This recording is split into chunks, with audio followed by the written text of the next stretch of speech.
Indonesian police are under pressure to investigate the country's former president Joko Widodo for corruption. This after an international non-profit organization of investigative journalists announced that Mr. Widodo was a finalist for 2024's Most Corrupt Person of the Year. The winning title ultimately went to former Syrian President Bashar al-Assad. Chani Bhavani with this report. A finalist for the 2024 Most Corrupt Person of the Year, the nomination has pushed Indonesia's former president Joko Widodo back into the spotlight.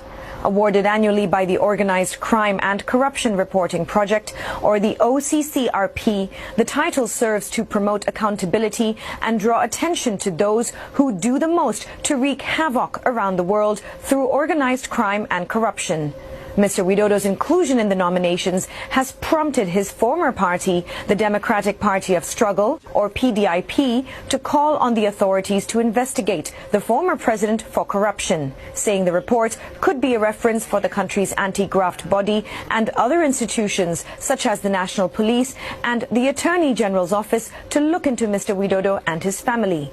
Remember, the PDIP, which is Indonesia's largest political party, officially fired Mr. Widodo in December. Relations soured after he backed rival Prabowo Subianto for president. In response to the nomination, Mr. Widodo has questioned what he was corrupted for and asked for proof. An anti-graft agency spokesperson, meanwhile, has said that any evidence should be brought to the anti-graft body and other agencies, and that all Indonesians are equal in the eyes of the law. Chani Bhavani, CNA, Jakarta. Total korupsi Jokowi diperkirakan lebih dari 1.600 triliun. Lu bayangin tuh, 1.600 triliun, guys. Korupsi dari Pertamina, tambang, proyek-proyek, dan izin-izinnya. Nah, Pertamina, Karen bernyanyi, Jokowi dalam kasus korupsi di Pertamina. Dalang, lu bayangin ya guys ya.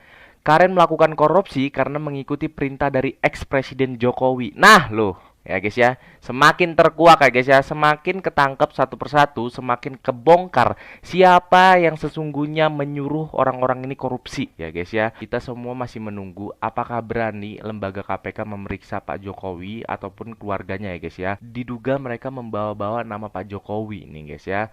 Total korupsi Jokowi diperkirakan lebih dari 1.600 triliun. Lu bayangin tuh, 1.600 triliun guys. Korupsi dari Pertamina, tambang, proyek-proyek, dan izin-izinnya. Daripada para pendukung Joko Widodo ngomel-ngomel tidak karu-karuan di media sosial, saya menyarankan kepada siapapun para pendukung Jokowi yang merasa bahwa Jokowi telah difitnah, dan termasuk kepada Pak Jokowi sendiri, kalau memang merasa difitnah atau di framing jahat, saya sarankan agar segera mengajukan gugatan di pengadilan Belanda untuk menggugat OCCRP karena dianggap memfitnah. Jadi jangan hanya mengerahkan buzzer di media sosial menambah keriuhan yang tidak jelas. Saran saya, Pak Jokowi segera mengutus tim hukum menggugat OCCRP di Belanda untuk mengembalikan nama baik Jokowi. Itu kalau berani. Tapi kalau tidak berani menggugat dan hanya menggunakan buzzer, ya bagi saya itu adalah sebuah kebenaran. Saya berhak menganggap itu sebuah kebenaran. Tapi kalau itu kalian anggap fitnah, gugat OCCRP untuk membuktikan bahwa kalianlah yang benar dan OCCRP salah.